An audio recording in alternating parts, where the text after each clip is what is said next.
When I was younger, I binge drank. That was a regular part of my lifestyle when I was in university. And then in my last year of university, I decided to basically just stop. And you're just sitting here for hours and you don't realize how much you were throwing back. And I was getting more out of shape. It was just definitely getting out of control. The calories I was putting back. But I actually gave up drinking completely. 18 months now, I haven't had a sip of alcohol. It does negatively impact muscle growth. It does things like negatively impact testosterone production for males. Testosterone levels are directly correlated with muscle growth. You can basically drink and still maintain fat loss or maintain weight depending on the energy in versus the energy out. What are your thoughts? Like, yeah, you could be losing weight, but you're making it even harder on yourself. When you're in a deficit and you have only so many calories to spend, those calories almost become more valuable. What do you think have been some of the biggest effects of almost completely cutting alcohol from a social standpoint? Okay, yeah. So I don't want to discourage people. What's going on, everyone? Today, Zach and I have an episode for you that I think you're going to find fascinating. The topic of our conversation is alcohol and fitness.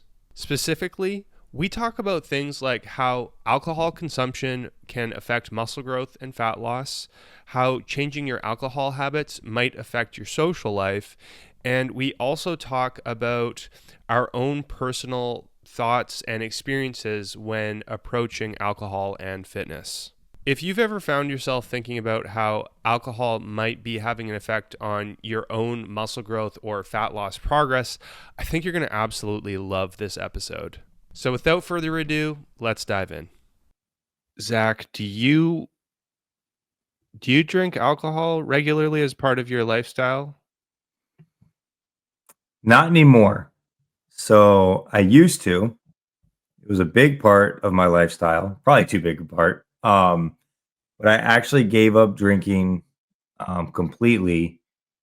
I guess it's 18 months now. I haven't had a sip of alcohol. Um, so yeah, not anymore. I when I first started my fitness transformation, my fat loss, when I lost the 45 pounds, I basically gave up drinking for 3 months. And that's so it started with like dry January, which I know a lot of people do. A lot of people do a lot of goals in January. I'm a big fan of those. I know some people think, oh, it's not going to last. But I was like, I'm going to do January. And I had a friend that did it with me and we did it. And I was like, man, I'm seeing great progress with my weight loss already. I'm feeling awesome. So we extended it. I extended it all the way to like mid March. And I had this big work trip thing planned and I knew all the guys were getting together. So I was kind of, we're going to drink that day. Um, and then after that, I basically cut out all craft beer. I just drank like Michelob Ultra and light beer. Some people would argue it's not even beer. But and then I also stopped drinking like mixed drinks with sugar and all that other stuff because I gave up soda with that. And I did that for the rest of that year, but still drank and still a couple times got, drank a little too much, overindulged. And then, yeah, last year in 2024, I made it my goal to one of my goals is to not drink for the whole year. And one of the things I think that really pushed me through it was I had people close to me that said, like, there's no way they think I could do that. And so that was just a motivator. And I was like, I'll show you. So it was really like to prove them wrong. And it was crazy because as I kept going, then 2025 came around and we had the bodybuilding show in March. And so I was like, well, I'm definitely not going to drink for the next 3 months.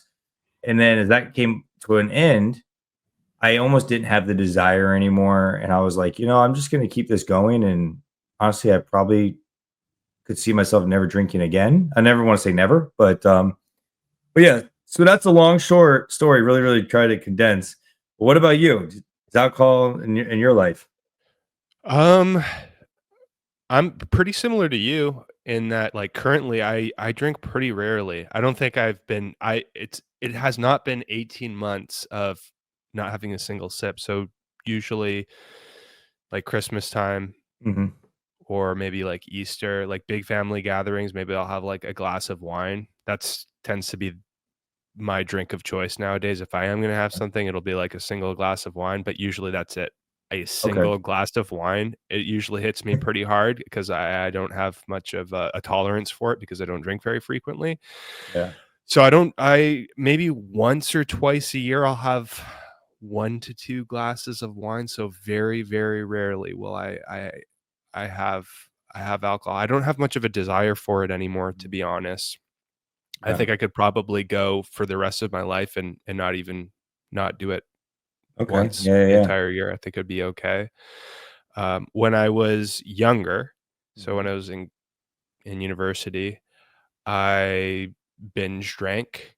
So, like, Mhm. weekends and, being in music school, we'd have recitals and, my friends would have recitals. We'd have orchestra concerts or wind ensemble concerts, Mhm.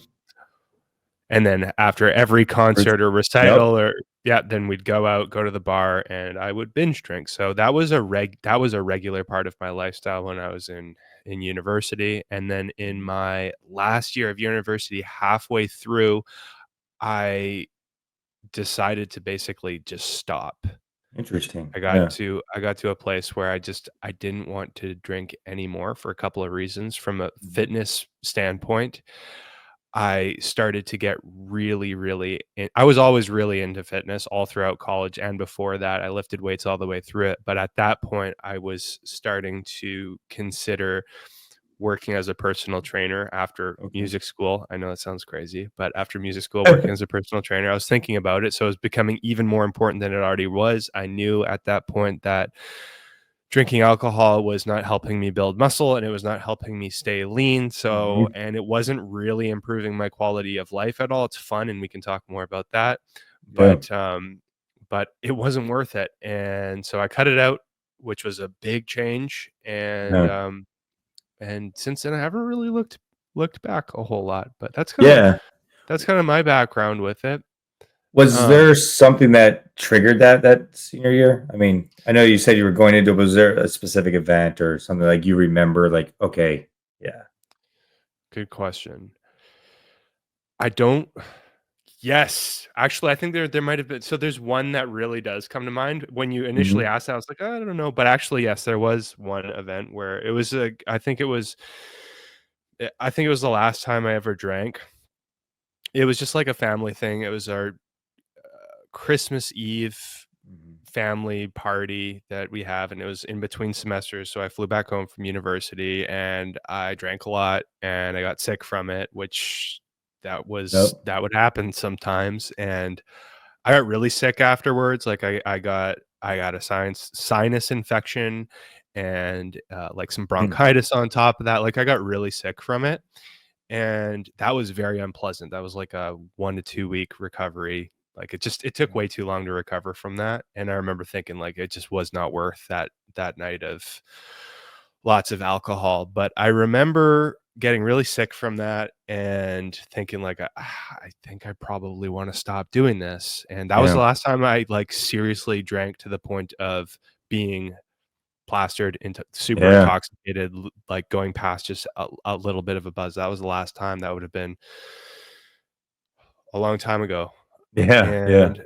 and then so that was probably if there's, like, an aha moment Mhm. or, Mhm. like, a single moment, that was probably the most profound, but I was already thinking about maybe I was already considering not Yeah. doing it anymore because the fitness thing was really becoming more and more important to me, and I knew it wasn't helping anything from having these, like, binge drink weekends every couple of weeks where I'd, taken the extra calories, Yep.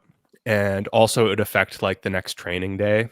So, like, I Mhm. wouldn't have as good of a workout the next day, which probably didn't help muscle growth, and I learned more as time went on about how muscle growth is Mhm. affected from alcohol consumption, and it really doesn't help at all. Yeah. So that made me really think about cutting it out altogether, and then I just cut it out altogether, and then, yeah, Yeah. things really changed for me after that from, like, a social standpoint. Mhm. Um and a lifestyle standpoint, my weekends looked a little bit different. Yeah. My circle of friends changed quite a bit. Mhm.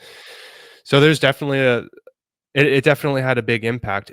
it definitely helped the muscle growth thing overall and Yeah. the fitness thing, which is, what's made it worth it. And then since then, I haven't really had any desire to do it. The other thing that I personally, and I know everyone's got an individual viewpoint on this, and you can do it in moderation, and it can be okay for sure. Mhm. But for me, I didn't like the feeling of drinking too much on some weekends and then Yeah. almost like being I'm the same person, but I didn't like being at least a little bit of a different person. I didn't like that Yeah. Yeah. eventually. And when I was younger, I thought it was a part of me did like it because I became more Mhm. fun. I was Yeah. like more fun, funnier. It was So easier to you like thought. yeah, yeah. I thought it good that's a good point. Everyone else is like, "Wow, that guy's an idiot." But I thought I was the most hilarious person in the room. But yeah, and it helped me, like, relax around people and that sort of Mhm. thing. Mhm. So, Yeah. a part of me really liked that, but, eventually, I ended up not liking that. I didn't like that I Yeah. was kind of being a different person, that I needed as a vice or a crutch to help me relax around people and to change me. I felt like I needed it to socialize, and a part of me didn't like that. So that was Yeah. another thing that helped my decision process to stop, to Yeah. cut it out. Yeah. Yeah. Did you find what were some of the biggest changes that you noticed Mhm. when you went Mhm. from I have more questions too. I know that you mentioned that before it was 2023, you did dry January, right? Yep. Yep. Something you said earlier was you did drink alcohol before that dry January, and you said, "I did it maybe a little bit too much or Mhm. more than I should have." So, I guess my question is, rewinding, Yeah. what makes you say that? Like, what makes you say that you drank a little bit more than you should have perhaps? Yeah. I think so going way back, similar to you, like for college, I don't think I drank much my freshman year. But then as like sophomore, junior, it was basically waiting for the weekend. I didn't drink throughout the week and then let's go to the parties. And I was drinking to get drunk, drinking for the effects and all that other stuff and have a great time. Um, and then as I started um, my career, I was never a big drinker in the sense I didn't really like the taste of beer. So I wouldn't drink casually. Like, I wouldn't come home and have a six pack or like you hear the typical guys who come in and just drink beers or whatever. But it was, hey, if we're going out, we're going out. And I'm going out hard. Because like everything I do, me, one speed. And I actually do think that is something. I think it's just a personality type in anything, good and bad vices, right? Like I'm all in whatever I do. So it's the same thing if I'm going out, we're dancing, we're drinking, that's happening. So, I had definitely some good moments and fun, I guess you could call it, times when I was a little bit younger. But I really think as and it's tied to my fitness, but there was the years of 2020 to 2023, the COVID years. Um, and I had gotten to a new unit and I was doing a lot of playing video games and streaming on Twitch. I'm a big chess player. And I would drink during those. Right. And to your point, like I think it would loosen me up a little bit, make me have fun. And you're just sitting here for hours and you don't realize how much you were throwing back. And then that was affecting my performance at work and I was getting more out of shape. But then also that where I was at, it was the culture there on the weekends, like when we had to work, we'd all go out. I had a beer, like my fridge at work was full of beers. So on like Friday at like 4 o'clock, we're cracking beers and drinking in the office and stuff like that. Um, so I don't think I ever had like a quote problem, you know what I mean? But it was just definitely getting out of control. The calories I was putting back, not doing enough movement. I think when we're young, like in college and stuff, you don't notice it because you are. I wish I would have had this tracker in college to see how many steps I would have gotten. Because I'm sure, even though we ate like crap, and at least I did, I ate like crap, drank, and I didn't really exercise. I was playing soccer, I was playing ultimate frisbee, I was walking to class. So you're probably getting thousands of steps to mitigate that. But as we get older, we become a little bit more sedentary, especially with our office jobs and things like that. So I would think leading up to there, I was getting more and more out of shape, having more and more, binge nights of drinking and stuff like that. Um, and then when 2023 happened, I was like, okay, let me just see how this goes. And like I said, those 3 months I saw tons of progress. Now that's not to say when I went back to drinking, I definitely had some more nights. I do a get together with my college buddies every Labor Day. We were supposed to go to the football game. I didn't make it. I got kicked out of some bars and I ended up throwing up and stuff like that. And missed the game and everything. Oh boy. Yeah, I threw up in my friend's car on the way back. It was awful. Oh boy. And the best part though was I woke up before everyone the next day and I went for like a 6 mile run. So that's like the Marine in you, you just like keep on pushing. And we went on a cruise that year for our anniversary, me and my wife, and we got the drink package. Right. So I was drinking on the boat. Um, and then so I had already learned at that point how fitness and alcohol didn't go well together. And it kickstarted me to losing. But at that point, I was already in decent shape and I was already running a lot. And so I was able to combat it. And it wasn't all the time, it was way less often. But there was a time, I think it was November, there's 2 times, November, December, where basically every bad decision I've ever made, if you look back at my history of my life, like alcohol is always involved. You know what I mean? So as you start to think back on it critically, you just What realize do that's an all of these unnecessary risk. events have in common? Yeah. Yeah, you know what I mean? And you know how you're talking about like you like the person you're becoming. I think that's true for everyone. But for me, I have a very outgoing personality anyways. So I don't really need the alcohol. Like me sober is on someone's like drunk level. I can go out and sing karaoke stone cold sober and be dancing and no one will know the difference. That's a But gift. yeah, sometimes a curse if you ask my wife. Um, but with that, you have the risk of being irritable, snapping, making a mistake, potentially driving, right? Like there's all these extra unnecessary risks. And there was a couple of events that happened where I just didn't like the next day when you wake up, like you just look back, you're like, I don't like the decision I made. I don't like being rude or mean, you know what I mean? Or putting myself or, my family in a compromising situation. And so I think that was like, okay, let me try to do this sober thing. And then it also tied in with my fitness goals. And I think we could probably expand upon that more. But that's like the big story. So there was definitely drink a lot before, learned how to control it a little bit, but still had some really big, um, missteps, I guess, after that until I gave it up completely. When you initially did the dry January, did you do it purely for the purpose of weight loss? Like, was that the intention? Hey, it's January, might as well give this up along with the other things Yes. that you ended up doing. Yeah. Yep. So that was purposely the plan. Me and you had worked together and I failed miserably. Not because of you, for everyone out there, because I just didn't follow the plan. I just kind of blew you off a ton and I feel bad about it. Sam would be like, "Hey, how's it going?" "Oh yeah, I missed my workouts." Like so, but I knew I needed to get in shape. Whatever we've talked about this in the past, I don't know what it was that just like snapped. And so that's when I started lifting. I joined a boxing gym, but I gave up the big three, which we talked about it: soda, fast food, and I gave up alcohol. So at that point, I wasn't thinking about all the other benefits of giving up drinking. That didn't come until 2024 when I started thinking about that. Right. Okay. And then so you gave it up for like 3 months straight, cold Hmm. turkey, and then you kind of reintroduced it, and that's when you had a couple other, um, events, I Yeah, suppose. yeah, we'll call them events. Yeah, events.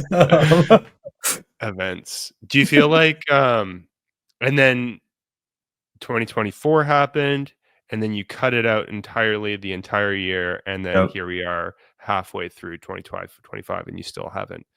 Yeah. haven't had any. Do you think, like do you foresee in the future, like, having more, like, nights alcohol nights, or I don't know, we can call them events. Yeah, That's how yeah, we want to yeah. refer them. I don't like I said, I don't ever say no, but I don't think so. I mean, like, forever is a long time. You know what I mean? And yes, we're getting older, but relatively, we have a lot of years left on this planet.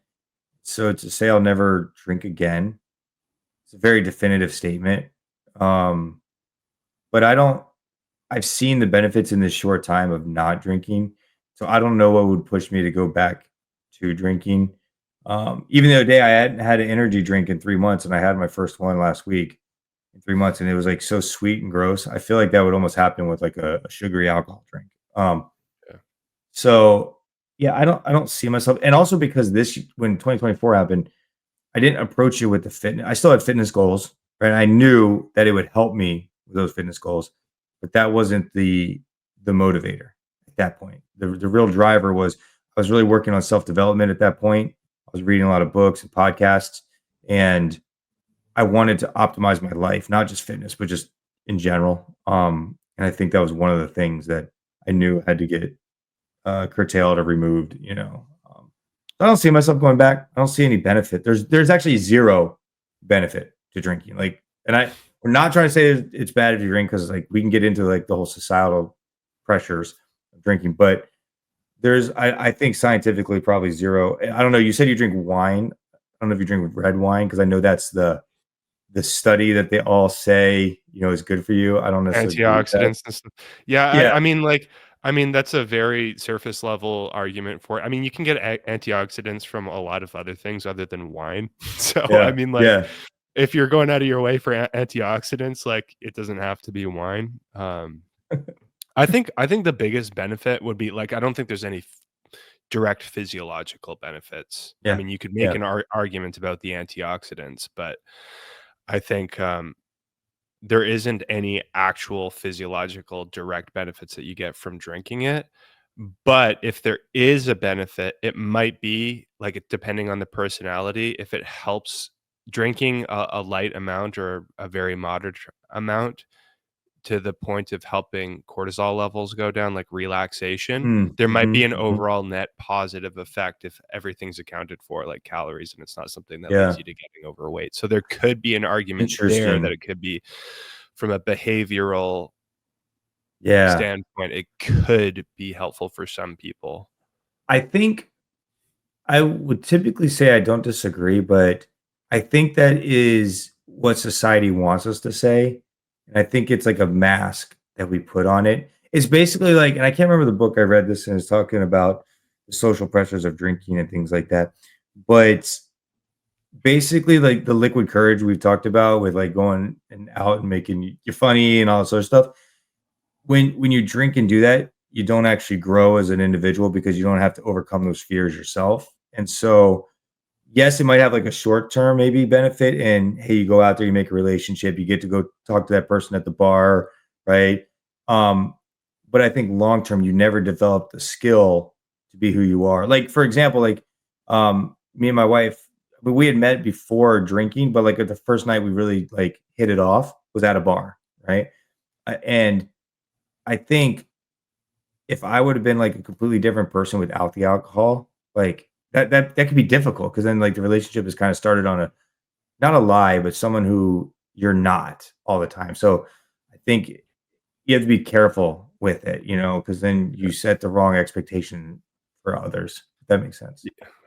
Oh, definitely. Well, I think that is one of the things. That's one of the things that has that initially when I was making my switch, when I kind of cut it out completely, one of the things that was leading me to take it out in the first place was the fact that it kind of made me become a different person and put Mhm. blinders on, like it clouded life a little bit.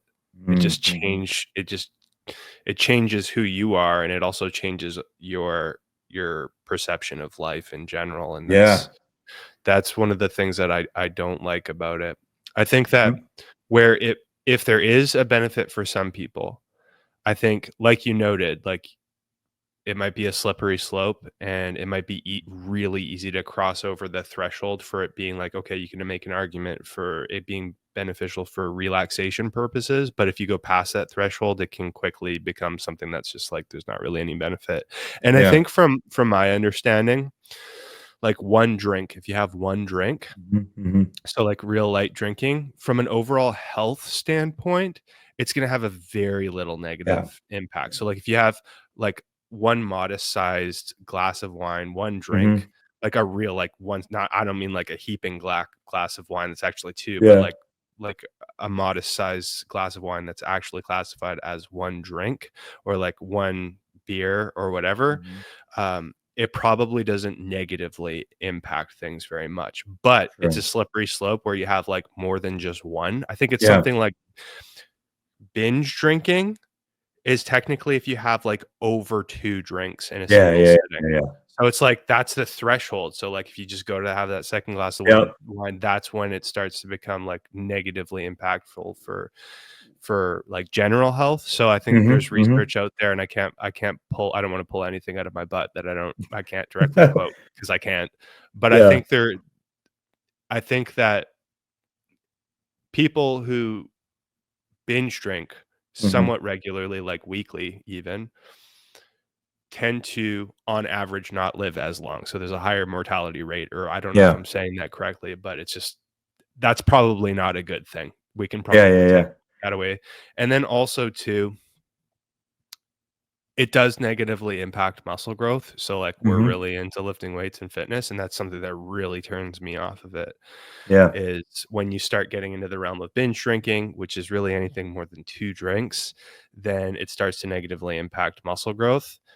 It does things like negatively impact testosterone production Mhm. for Mhm. males, and testosterone levels are directly correlated with muscle growth. So if that is being negatively impacted, then that's not going to be good for building muscle. Yeah. And then I think it also disrupts one of the signaling factors for muscle growth, which is called mTOR.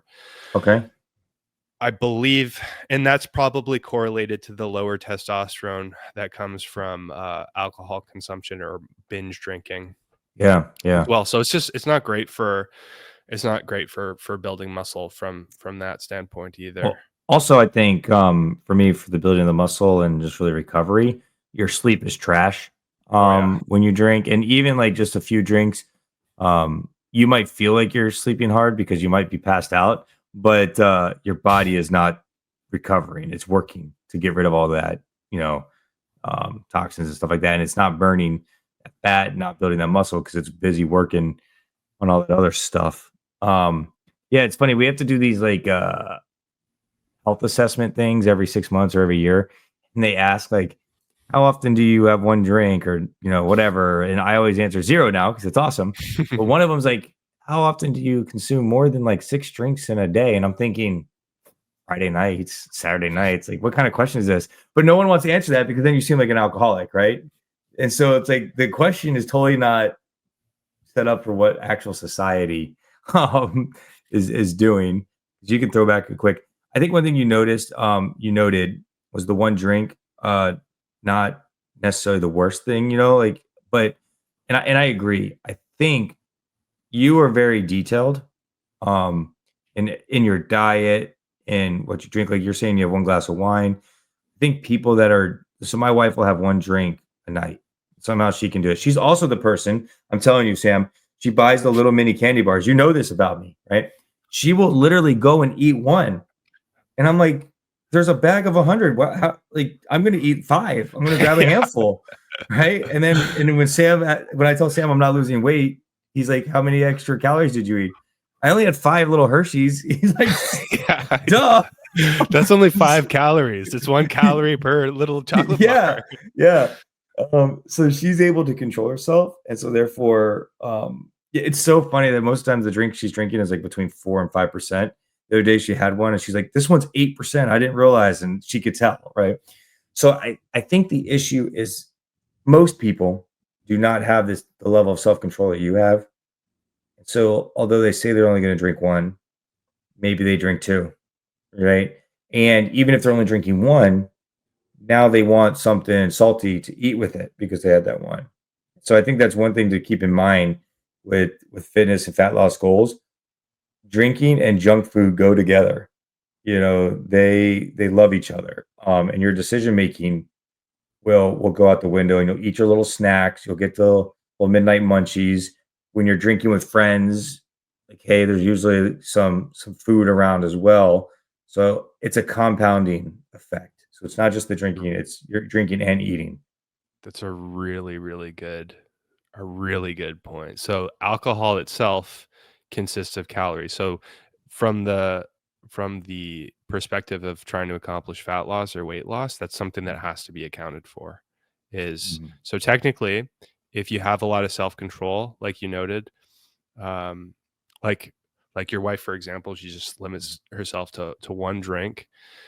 If you have that kind of self control and that kind of structure, then you can work the calories from alcohol technically into like a meal plan that leaves you eating in a deficit so that you mhm, consistently lose fat. But the point is, alcohol calories, they count, and they mhm, should be accounted for. And it can be really, really difficult depending on your personality type, right? So if you have a personality that really struggles to just have one drink at a time, mhm. or to like if you're gonna drink alcohol, it's gonna be more than one drink, then that's where it becomes really difficult to try to accomplish fat loss, Yeah. while you're including alcohol. So like certain personalities can make it work. I would prefer personally, just like Mhm. I don't think the calories are worth it to me when I'm in prep or Yep. a fat Yep. loss phase. I just don't think it's worth trying to. But maybe some personalities it's worth trying and they have the self control for that. But the other point that you made was really, really good, which is it has this compounding effect where, like, let's say you binge drink a little bit, you have over 2 drinks, and you let loose a little bit. Decision making is impacted because that's just what happens when you have a couple drinks, and then that McDonald's looking real good, and then extra Yep. calories, the snacks in the cupboard are looking really good, so you get the Yeah. munchies, and then not only do the calories add up from the alcohol, but then you go and add hundreds or thousands of more extra calories from all the other stuff that you're going to Yeah. go and have in the same evening or the day or the Yep. barbecue, the family barbecue, or so on I and was so forth. I was So just thinking about this as you were saying this and the extra calories stuff. Maybe the reason I didn't gain a ton of weight in college was because Uber Eats wasn't a thing, right? So in the midnight when you want to order food, you couldn't. You had to go get it. And I lived in the dorms all 4 years. I was an RA. And so, you don't stock a ton of food in your dorm, like snacks. So because you're just you're going to like, the chow hall and stuff, right? Like and those are closed. So I remember distinctly walking really, really far to the 7-Eleven, right? To get like the tornadoes. Okay. And they probably been sitting on the rack forever, made. But like not to justify it, but at least I'm probably getting 5,000 steps in there and back. You're working off the buzz, right? Like, so there's things that were probably at least not compounding as much back then. But nowadays, you could sit at home, you got tons of snacks, you get a little Uber Eats, you're not walking anywhere. So it's just compounding with the negatives. that's another really good point is just that that's a pattern that you can see with a lot of people, right? Is Mhm. exactly that. In college, binge drinking is normal for a lot of people, yet a lot of people in college, like, they're in the best shape of their lives despite that. And then Yeah. years go by, the drinking or the binge drinking or the eating habits that are not so great, they stay the same, but the lifestyle changes as a person gets older. They're not in college anymore, so they're not like walking to 5,000 steps to 7-Eleven and back, or like Yeah. even just like I'm thinking back to when I was in university and I walked so much, like getting between classes, the campuses that I went to were huge. So I was like Hmm. tons of walking. Um, and so my energy expenditure was super, super high, despite like eating wasn't fantastic and having those eventful weekends. Yeah. And then, you get into your career outside of college, and for so many people, that career leaves so many people sedentary. That's definitely the case for me, sitting on my Yeah. computer all day while I'm not lifting. Hmm. Um, and so if the eating habits and the drinking habits stay the same, like all these calories coming in, Yeah. but then there's so much less activity, people start to see themselves gaining weight, and it's like, well, what's happening? And the answer is right there in front of them. It's like, well, your Yeah. energy expenditure, you're moving around so much less, and the years go by, and slowly you accumulate more and more body fat. I Mhm. think that's a Mhm. really common pattern that I've noticed. So Yeah. I think that's a really good point. What do you think? Okay, so I think we kind of just discussed how you can basically drink and still maintain fat loss or maintain weight depending on the energy in versus the energy out. But what are your thoughts, or what can you know about the next level about like how you feel? So even if like you're drinking and you're losing it, maybe it's not optimal. And we touched a little bit on the muscle growth, but I don't know if you like, what are your thoughts on that? So like, yeah, you could be losing weight, but you're making it even harder on yourself, or there's other things going on. Yeah. Well, here's a hypothetical situation. Mhm. You take somebody and they want to be losing body fat, so they need to eat in a deficit, and a healthy deficit for them is, let's say, it's 1,800 calories. And okay, great. So they got 1,800 calories to spend on the day, and ideally they want to maintain the muscle that they've built thus far, or maybe they're new to lifting, so they want to build some muscle while they're losing Mhm. body fat. They've got 1,800 calories to spend. That's all they have to spend, and they want to include a glass of wine every day as part of those 1,800 calories. So that glass of wine, maybe it's going to be 200 calories they have to spend out of the 1,800. That those 200 calories could be spent on things like more fruit or more Yeah. vegetables that have more micronutrients. They might be more filling. They might have more fiber. They would have more fiber, or maybe more protein, or something that would directly positively impact their health, which is Yeah. probably, especially when you're in a deficit and you have only so many calories to spend, those calories almost become more valuable from Yeah. you Yeah. at least from 100%. if you look at it from this lens. So if you're trying to weigh out, what do I spend my calories on? Should I spend it on alcohol, which you can make an argument, you like it, it might help Mhm. you relax a little bit. Those are some pros, but the cons that come with that are, it's not going to help anything. It's going to Yeah. help Yeah. physiologically, it's going to help absolutely nothing, and it is going to just be extra calories basically, and Yeah. it's not Yeah. gonna be filling, not satiating. Very, very low in the satiety index.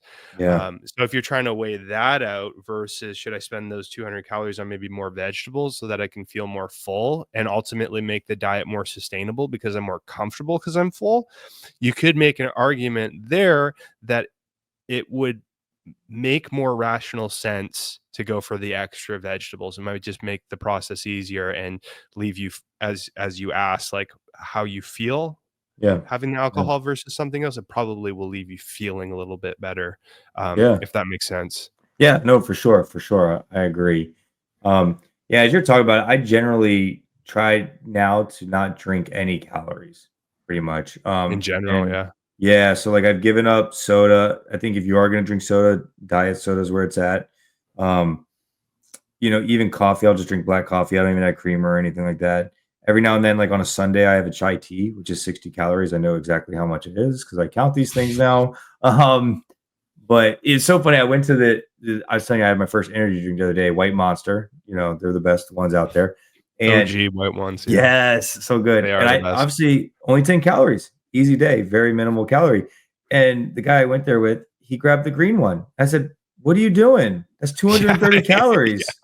Like, Yeah. why? And he's like, "I'm not trying to lose weight like you." And I was like, "Well, okay, I guess so. Makes sense." It But in my brain, I'm like, "What? You could net that in eating like a candy bar." Like, oh. So, honestly, like I have a very similar kind of impulse, my way of thinking when I see that kind of thing too. It's like the white one, it tastes really good. Like they really yeah, did a good job of yeah, nailing the chemical compound to make it taste really, it almost doesn't taste like a diet drink or a 0 yeah. calorie drink. Technically it's 10 calories, so not completely Yes. zero. Yep. But But yeah, I'm the same way. It's like, why would you pick anything else when this one tastes so good anyways, and Yeah. it's like 0 calories? Why would you even bother with the extra calories? I'm Yep. the same way, I think the same. Well, it's kind of like so. One thing we kind of didn't get to, and we're talking, it's kind of with drinking calories, but also goes back to more of the social aspect of it. So I do drink non-alcoholic beers. Um, Now I didn't drink any of them during the prep because of what we just talked about. There are calories in them. Now they are extremely low. I think most of them, I'm like the highest one that I've seen has 60 calories in it. And that's like maybe like the Heineken Zero, which I don't really like, but it's probably the most common one out there. There's this brand called Athletic, and they have a lot of like they'll have IPAs, pale ales, still have different things, and those are usually between 25 and 45 calories or something like that. So not that bad. And now I just had the other day for the first time a Michelob Ultra, like 0 calorie. It wasn't 0 calorie, it was like zero alcohol. It was like 23 calories. So I guess I don't know if certain people count this, but some of them are legit zero alcohol. Some are they call them near beers. Like So I have had some of those. 0.5%. So I don't know if I can claim that I'm like, I don't know. I don't know who's counting, but I have had some of those. But the amount that you'd have to drink to get even to like 0.08, you know what I mean? Would be ridiculous. So I do drink those not during like a fat loss phase. Maybe well actually I don't want to say that because I'm in a fat loss phase right now and I will drink those. But during the bodybuilding prep, I won't drink those. But on the social side of things, I mean, well, I guess my first question is, have you ever had any of those non-alcoholic beverages? Um, if so, like, do you do them in social settings, or do you have any experience with those? Honestly, I don't even think I've ever had a sip of a non-alcohol like a non-alcoholic beer, for example. I don't think I've Hmm. ever had one. Um, yeah, there's never been a time. I think usually if I'm at a social gathering where everyone's drinking, like the Christmas Eve Hmm. family Hmm. gathering where everyone but me is drinking, I would usually just have like if they have like Diet Coke there or Diet Soda, Yeah. then I would just have that. Um, Interesting. for Okay. Yeah. you, do Mhm. you like is the reason so like if you had to pick between like a non-alcoholic beer versus a diet soda, is the reason you'd pick the non-alcoholic beer? Is it mostly like just so it like you don't stand out holding like a Diet Coke, for example, or a Diet 7 Up? Is that the reason? Yeah, I think first of all, I'll never have a diet soda anymore, but I would drink water or something or a LaCroix. But yeah, so interesting when because for me it's definitely the social aspect of it, and the peer pressure. So I think I've developed the skill now where maybe not actually because I still drink them, but where I can not drink and feel okay about it. Like no one's gonna pressure me. And honestly, I think society is moving in that direction, for whatever reason, which is very interesting. It's the older generation, I think, that is still drinking a lot, and the newer generation kind of no, they're just smoking more weed instead of drinking. But so I think for me, when I first went to not drinking, I tried to go cold turkey completely.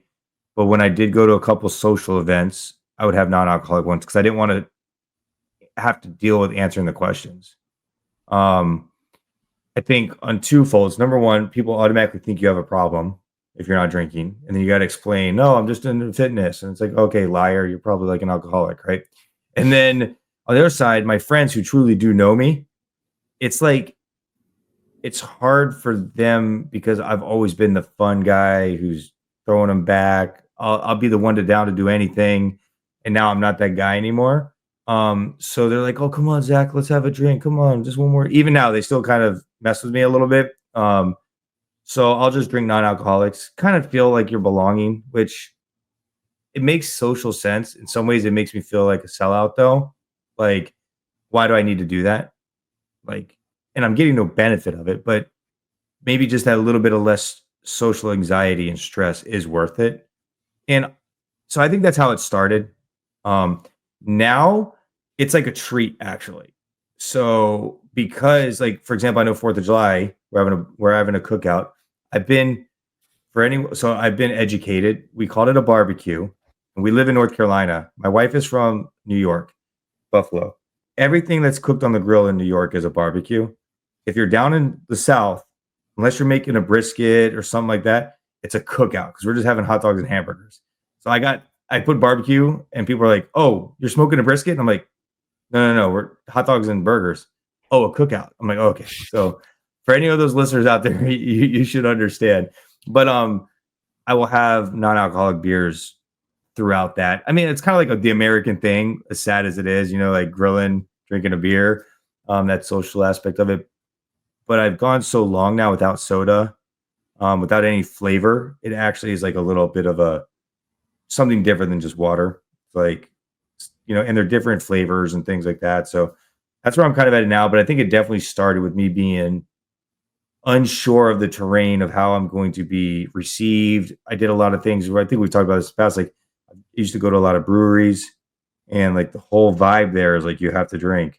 So it's like, okay, let me find some non-alcoholic ones so I'm not constantly defending myself. Yeah, that makes sense. Well, you've basically you've evaluated the cost benefit Mhm. ratio of drinking a non-alcoholic beer versus like a carbonated water Yeah. or whatever, not a diet soda. And so it is actually worth it. And it is actually like a treat. So some of the positives being a positive being like people don't ask you as many questions about it. So from a Hmm. social Hmm. standpoint, um, maybe it just makes it easier to relax in that sense. You don't have to worry about people asking you as much, right? Do I have that right? Yep, 100%. Yeah, because if you're And drinking then it, they don't even know half the time. right. And then also like when you say it's like almost a treat, like do you mostly mean like you have it and you just it's a treat because you know you're doing it at a fun event. It's almost like a Yeah. signal that like, hey, it's just like I'm We're having letting the hair like this. down. I'm eating the Got pigs it. in the blanket at the poker night. Like, Got it. yeah. Pairs well with So pigs in a blanket. Yeah. yep, yep. So it's definitely it's almost like a signal of okay, we're having fun, we're doing whatever.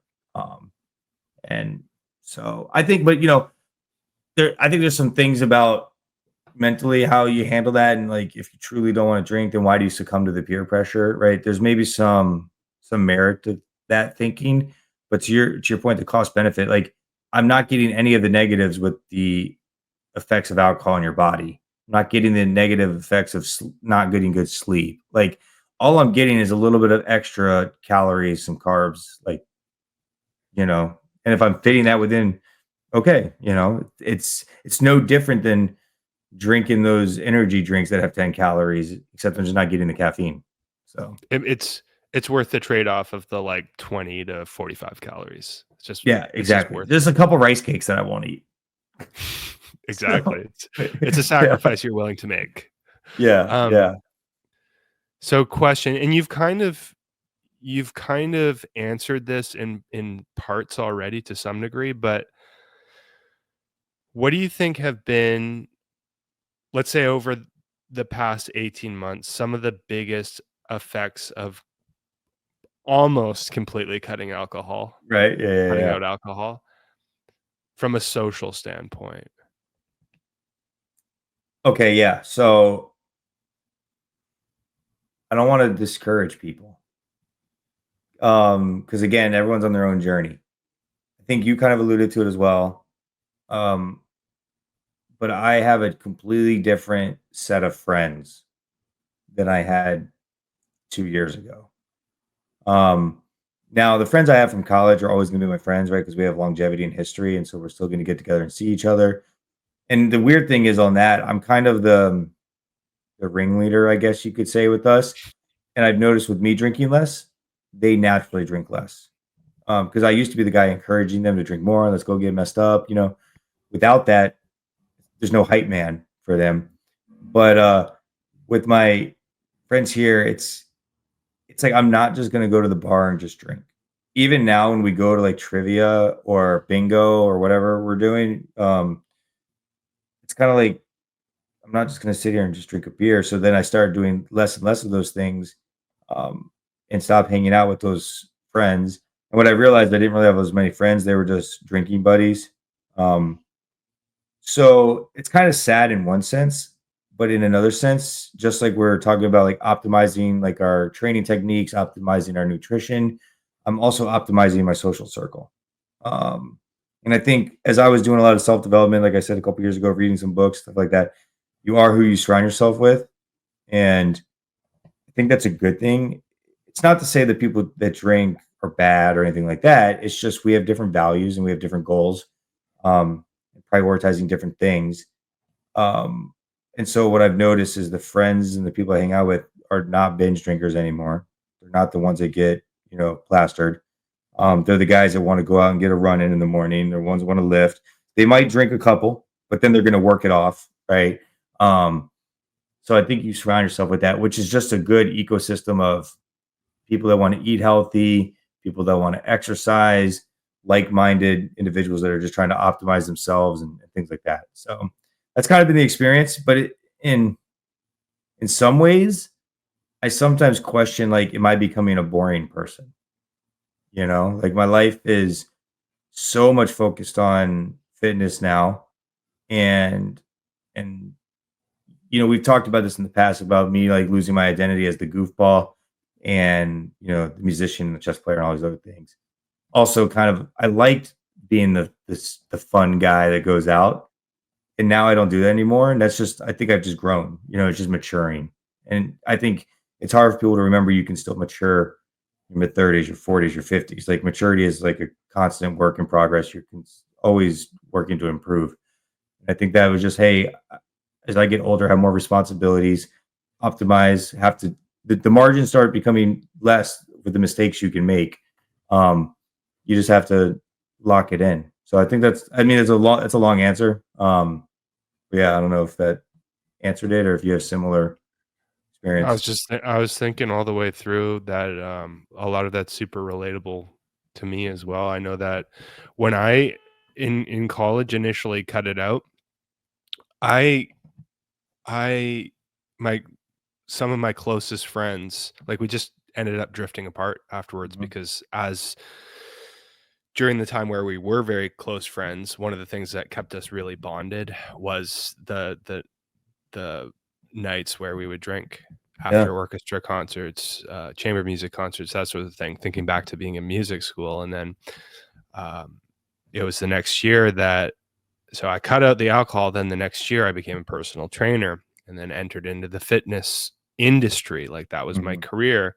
So then we further separated because our interests, in addition to not drinking anymore myself, and then just different interests altogether. Like we drifted apart, but the alcohol thing was probably the main variable that caused us to shift Yeah. our or to drift apart a little bit. So that was one of the most Mhm.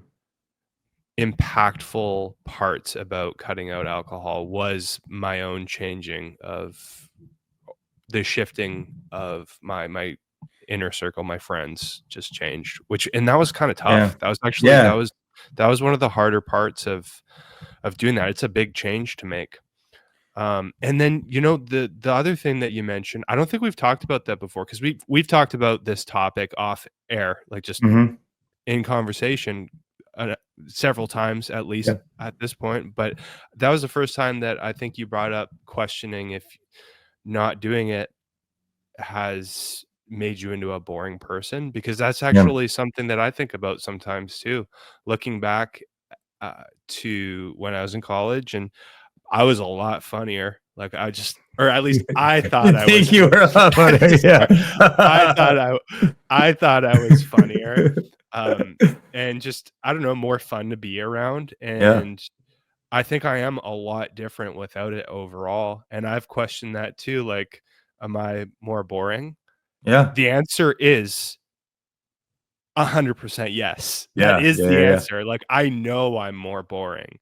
Yeah. Um, but and I don't think that's a bad thing though, Correct. Yeah. necessarily. It's like I think it's worth the Yeah, it's trade-off. it's a cost benefit analysis that we've kind of been talking about, and you it's hard because I think society puts this pressure on us as we get older. You got to take yourself more seriously as you get busier in your career, more responsibilities, and all these things. It's like you can still have fun, like. when you watch kids going out there dancing, making a fool of themselves, they're not drinking. They're just living it up. But for some reason, we have this pressure from society and peer pressure that we can't make a fool of ourselves or just be ourselves. And so I try to still be that way. But yeah, it's like it feels more boring, but also I think everything in our society is revolved around alcohol. So when you're trying to do anything, it's like avoiding alcohol is very difficult. So especially if someone's trying to cut it out, you shouldn't maybe surround yourself in environments where it's there if you're not comfortable doing that yet, because it's just going to encourage you. People are going to pressure you. So then what does that leave you doing? Going to like Barnes and Noble and reading a book? Like, I don't know what it leaves you doing. Going to the gym, I guess. You go Gonna to the gym. read. Yeah, I go to read. Um, Gonna work out. yeah, you're just gonna work out. But Yeah. it's tough. So I think that's why maybe that's a reason why the younger generation is not drinking as much, is because non-alcoholic beverages and stuff are more out there, more accessible than they used to be. So people can go out and pretend, and kind of fake it, maybe potentially. Be interesting to do some research on that. But yeah, I don't know. I think maybe boring is the wrong word. I, maybe a different thing is just more focused. Um, which is good, I think. Like the stuff I've accomplished within the last year, you have to be a focused person to do that. Um, but yeah, I think it is tough when you're talking about your friend. I haven't really quote unquote lost friendships. I think we just drifted apart. But was it ever like a direct confrontation about the drinking, or was it just random, like just through lifestyle kind of just separates? I think there was no direct confrontation, but, like, I knew he was kinda, like, bummed out about it. So I'd be like, Hmm. "Hey, you wanna go out? Like, let's do something." And I'd be like, "No, I don't want to, because I don't wanna Yeah. drink." And in retrospect, I could have still gone out, like, I could have gone to the bar, could have done other stuff and just participated without drinking, but Yeah. at that point in my life, I hadn't figured that out yet, Good balance. Yeah. and yeah, I hadn't figured that balance out yet, and where I was at, I just would say no, and maybe I Hmm. could go back and do that a little bit differently Yeah. now that I'm thinking about it out loud. But I think there was no direct kind of confrontation that we had about it, but, like, I could Mhm. tell he was disappointed because, Yeah. I would do less stuff, and then after a certain point, he stopped asking me if I wanted to do stuff. We were actually roommates the year Yeah. after I graduated and was working as a personal trainer. Um, but even so, like, he would work during the day or he would do his work in the day, practice, and I would be at work for at least 12 hours. The Yeah. personal training stuff, my schedule is crazy. And then I go to bed early and he'd stay up, but I'd never see him because I'd, be in bed early. So Yeah. we wouldn't hang out doing that fun stuff, and then when we were in the same place, like, I'd be asleep and he'd be up, so, like, we just drifted apart slowly. Yeah. Did Yeah. you ever find any kind of confrontation with No, I've had one friend that I can think of that will still to this day give me crap and pressure me. And if it was anyone else other than him, I would probably have like, you know, told him to screw off or whatever. But we have a good relationship where we nag on each other and just kind of, but it's weird. So I haven't had that. And I think I'm just a little bit really confident in my beliefs. So I'm not wavering. And every time people challenge me, oh, of course you're gonna cave, you're gonna drink, whatever. I'm like, bet, like just even more resolved. Even so, like my wife, it's like people when it first started happening, like after maybe 6 months, they're like, oh, Zach's gonna go out and have a great time. He's gonna drink at this event or his birthday or whatever. She's like, you guys have no idea. Like he is locked in on this. Like if the one thing I've been the most consistent with is that, which is interesting. Like, how did I can't stop myself from eating a candy bar, but I can not drink alcohol. It's so weird. what do you think the Yeah. difference is? Like, where you just it's like you turn the Yeah. switch with the alcohol, but it's still, as you know, like, maybe it's still tough sometimes, like, with the super tasty foods, like, what do you think the difference is? I think maybe the biggest like logical reason is like we were discussing, alcohol doesn't have any net benefit for your physical fitness. Whereas I could argue if I look at the candy bar and I look at the macros, I'm gonna get 2 grams of protein. I'm gonna get some calories towards that calorie count. Like it's food at the end of the day, right? Like calories in, calories out. So it's the calorie by itself is not necessarily a negative thing. Maybe I won't be as optimal or feel as good because I'm not eating the right stuff, but you need those calories. Like I think there's been a YouTube video of the guy eats whatever, just donuts or whatever it is of calories. Like you can survive if you eat just the right amount of calories. You can lose weight doing it. Um, so I think that's probably the one reason. But I think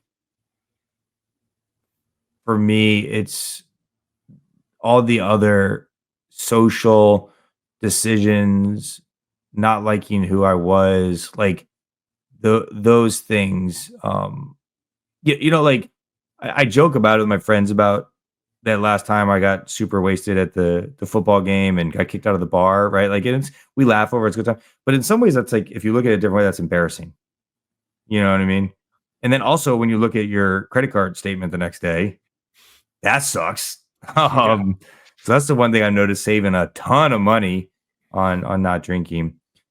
So I think when I started looking at it and optimizing my life and trying to become more focused, I saw that. And to be honest, I think the thing that really made me the most driven was people the closest to me, even my wife and my friends, didn't think I'd be able to do it.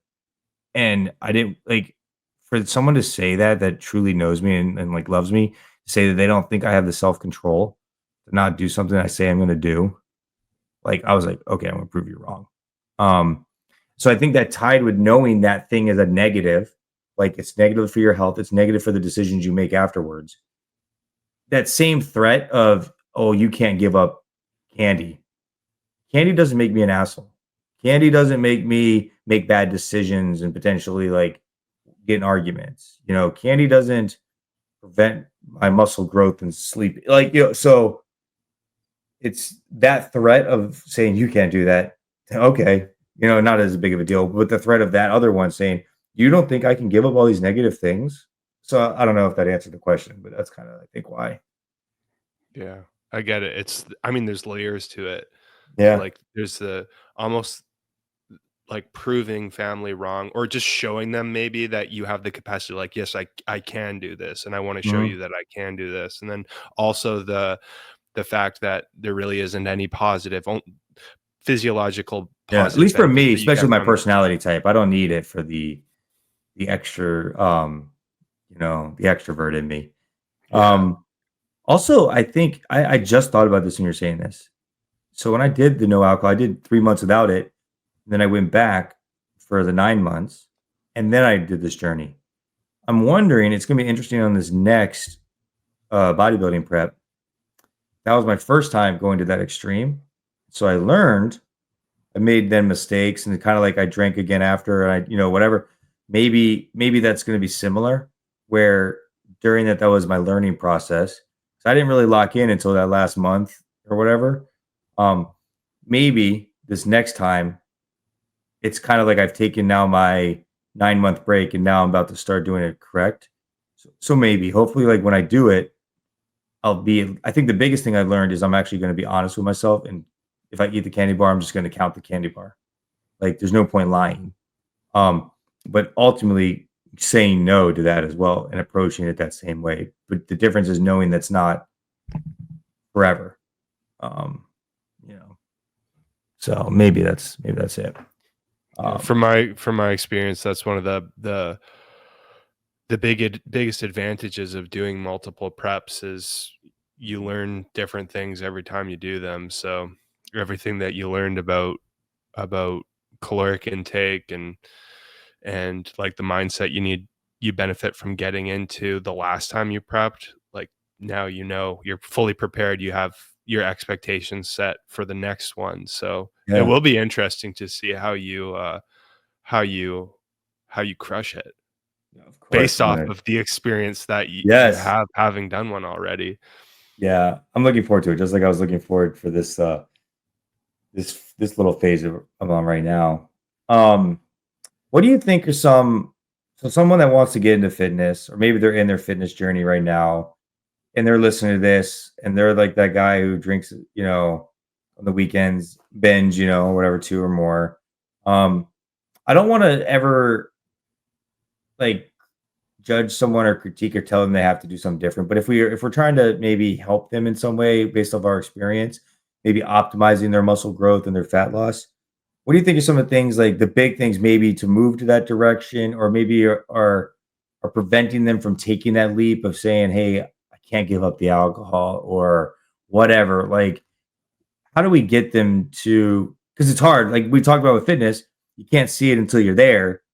It's the same thing with the not drinking. Like you give it up for a little bit, and then you'll see the benefits of it once your body detoxes, gets it out, and you're feeling awesome.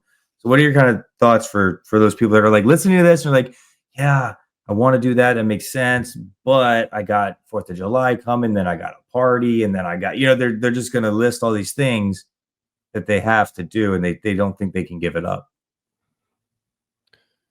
I'll answer that based off of my own, like, how I would make those decisions for myself. Oh, I've got a good idea. I'm gonna answer the way that I would make these decisions, Mhm. and then you take a shot at it, Okay. because I think that Yeah. would be really helpful, because you and I have different personalities, and uh, we'd both our decision making process might look a little bit different. So maybe Yeah. we can both answer the question. So for me, I'm a very Hmm. analytical thinker, and I try to be super, super rational. So if I am on the fence about, like, getting more into fitness, for example, like, I've got some fat loss goals that they've been in the back of my head for years now, but Hmm.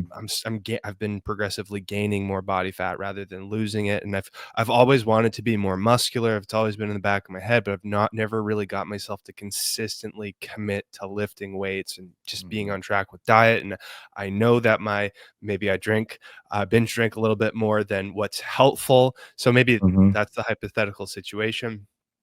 And I'm on the fence about changing anything. Um, the way that I think about things is, so again, like from a rational standpoint, I Hmm. would evaluate, and this is way easier said than done. Definitely, I get it. Like it has been for me too. But evaluating the costs and benefits of whether you do or do not do something. Hmm.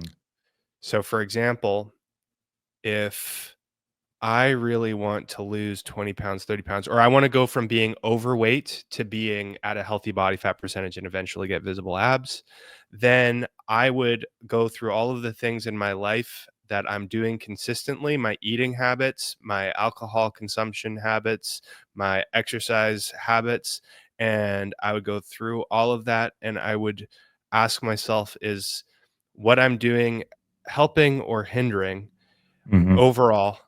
And then I'd make a decision based off of that. So, for Yeah. example, if I regularly eat junk food, I would evaluate that. Okay, so it's the benefits. It's really Hmm. easy. It tastes really good. So it's easy and it tastes really good and it's fast.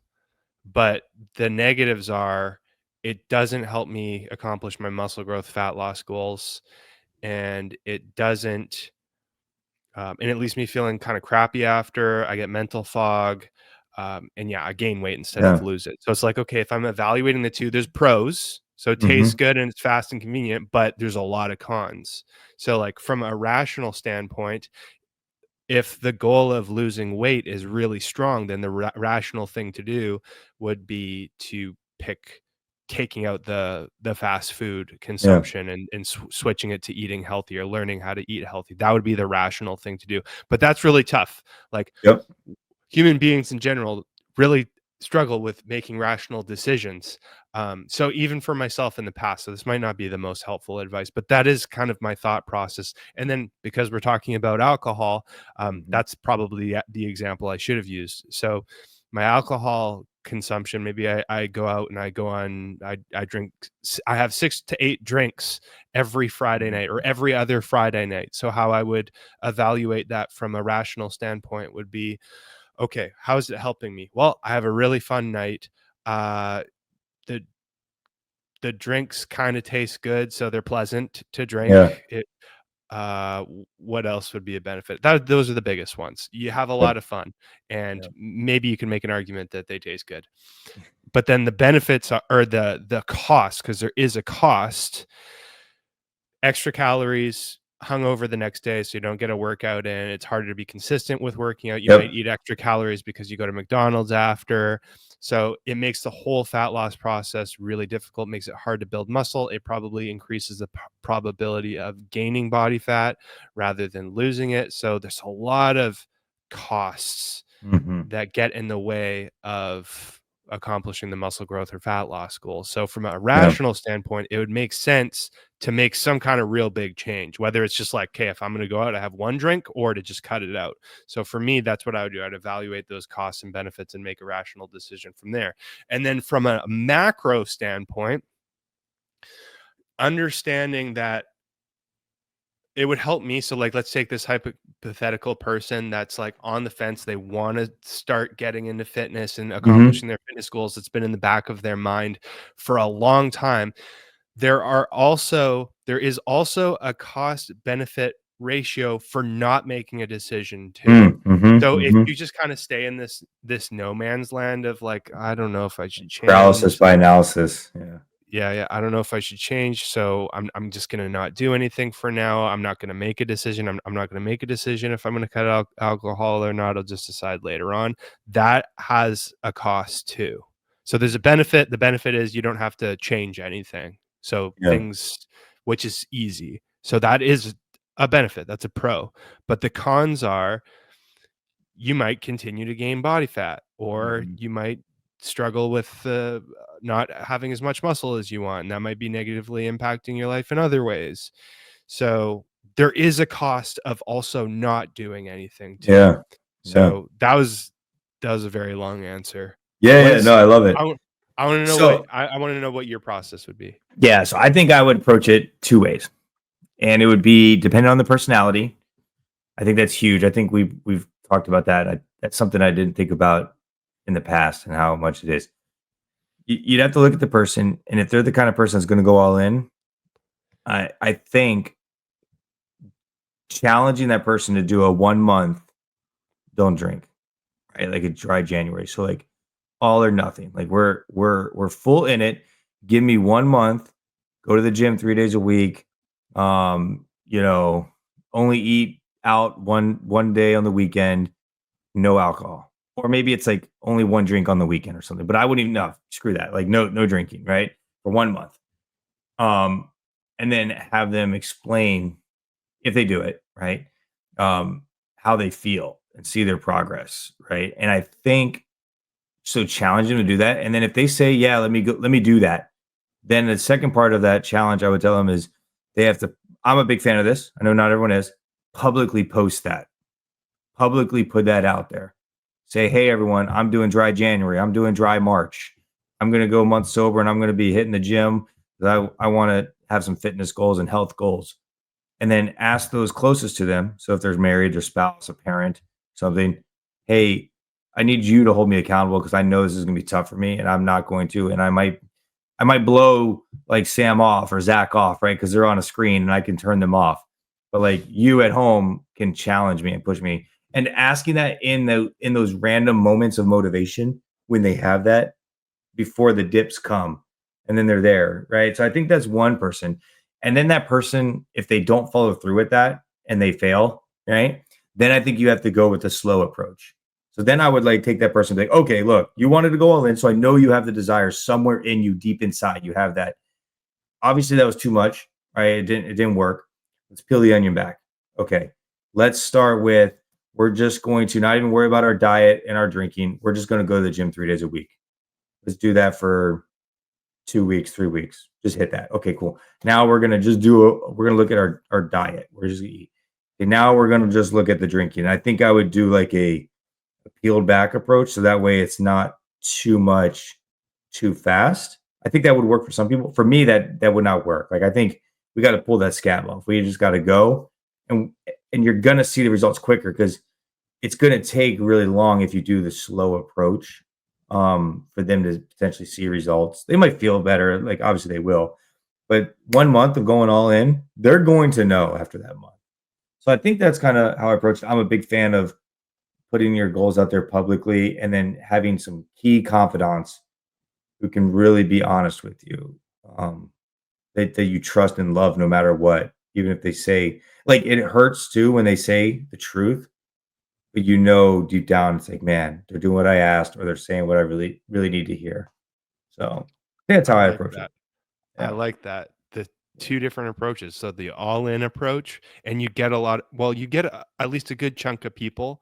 Like it makes Mhm. perfect sense. Like some people are going to be really successful over the course of that month, and then they maybe are motivated enough to keep going. Mhm. And then you get the other group of people that maybe it doesn't work. So then you try to isolate and maybe get them doing one thing at a time to slowly Mhm. start making progress. And I like the accountability thing too, announcing Mhm. that. It's like it's like getting married. You get married so that you can like when I'm not married, but I understand the concept where like when things get hard when you are married, well, you're accountable because you made a public contract basically that you're going to Yeah. stick together no matter what when things get hard. So same principle. Maybe I'm kind of Yeah. getting a little bit off course, but I think that's the same concept, right? Yeah, no, I love it. I think it's totally appropriate too. I was at a wedding last weekend. I'm going to a wedding this weekend. So they're making those public promises to each Contracts. other. Yeah. Promises, yeah. Yeah, it's wedding season, I guess. There you Yeah, go. I know, right? Um, Sweet. So what do you yeah, think? Uh, I think we yeah, covered a lot again. I think it was good. Yeah. Can you think of anything else? No, I think I mean it's just for me and for anyone out there that's thinking about it.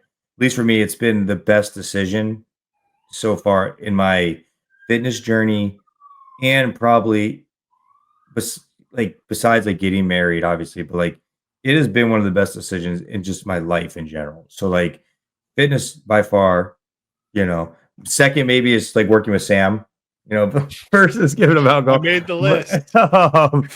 But yeah, I would just challenge people to. I think most people have had those thoughts. Most people wake up after a night and they have regrets. They feel awful. Um, just to think about it. And not saying you have to give it up completely. You could still maybe do some moderation. You learn that skill. I think when you look at it objectively, which we're smart, rational. I know we're irrational a lot, but we're smart creatures. We can come to the conclusion that it's probably not the best thing for us. And just think for me, I think like not succumbing to peer pressure. Like we are the smartest animals on this planet. Like we can we can control our emotions. We can control what like we shouldn't allow what other people think about us to control our actions. Only we can control those actions. So I think when people are thinking about it and they're what are people going to think about me? It's just like going to the gym. No one's going to judge you for doing the right thing, and if they are, screw them. They don't need to be in your circle. So that's kind of my last little shouts out there. I love it. I think it's a pretty good summary. I think that ends things really well. And yeah, from my perspective too, as far as like the alcohol consumption goes, um, I have no regrets about Mhm. cutting it out pretty much completely, aside from my maybe 1 to 2 glasses per year. There will be no glasses this year though, because I pretty was much going to the whole ask year will you, be. right? Yeah, Because you got prepped because I'm more experienced with you when it comes to this. We've learned this from last time. So you're going to have the holiday period. No yeah. glasses of wine. There will be 0 glasses of wine. And, You- maybe a part of me will be like, "Oh, it could kinda, it'd be kind of fun if I had one, and it might kinda suck a little bit," but I suspect it's gonna be an easy thing for me to just say no to it. You're going to be locked in. Yeah, I'll be locked in, so I think it'll be fine, and if I can say something else about it is since cutting out the alcohol pretty much completely, no regrets about it, and honestly, I do think that I could go my entire life without Mhm. having another sip of alcohol, and I'd be just fine, I'd be okay, I wouldn't really feel like I'm missing out on anything, so if there's anyone out there that's kinda thinking about, like, cutting back a little bit to help them with their fitness goals, that might be the potential that you have too. It might be something that you look back and you just you find that there are infinitely more benefits that you've experienced than things that you feel like you've missed out on. Might not be the case for everyone, but that's been my experience. So Definitely. I love it, man. cool. Okay. Well, on that note, I'm going to drop in the description below our last video. What was our last video on, Zach? We did It was social eating social two eating. again. We It did, wasn't the consistency. it was, geez Really Louise. forgetting about Man, it's, it this. was, I'm gonna have to look it up. This I, is I'm, bad. I'm looking Woo! too. It's like, wow, we got a little bit of a brain lag. Comparing your physique to others. Oh yeah. So, Yes. if you are a person watching this who's ever found themselves struggling with comparing their physique to others, you know the old saying, "Comparison is a thief of joy." You're making lots of progress, but you're looking over at the guy doing bench press next to you, and you're thinking, "Man, I suck because that guy's benching 2 plates, and you're only benching 1.5." If you struggle with that, you're going to love this video. So I'm going to include it in the description below. You're going to see it pop up on the screen somewhere. So make sure to click on that, watch the video. If you enjoyed this one, make sure to like, subscribe to the channel to watch more. And yeah, thanks for this, Zach.